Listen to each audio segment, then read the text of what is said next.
اولا مساء الخير، مساء الهنا، مساء السعاده، مساء الجمال. ان شاء الله يا جماعه اعرفكم يتبقى على شهر رمضان كام يوم بالظبط ان شاء الله.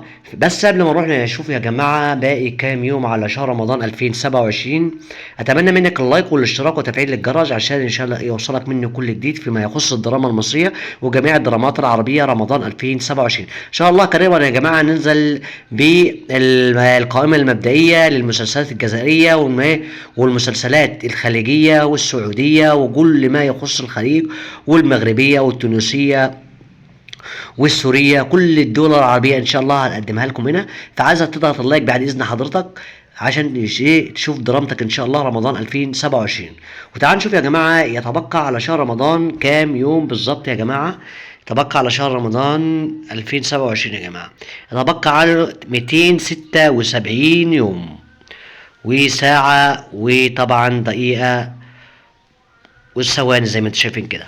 وطبعا ان شاء الله ايه كل فترة هننزل بفيديو نعرفكم باقي كام يوم على شهر رمضان يا جماعة. نعرفكم ان شاء الله هي تبقى على شهر رمضان عشان في ناس بتحب شهر رمضان ماشي وبتحب الاستفسار عنه. وان شاء الله على القناة دي اعرفكم كل حاجة عن شهر رمضان بالنسبة للدرامات، جميع الدرامات العربية.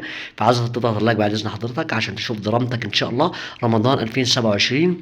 والله مع الف الف سلامة.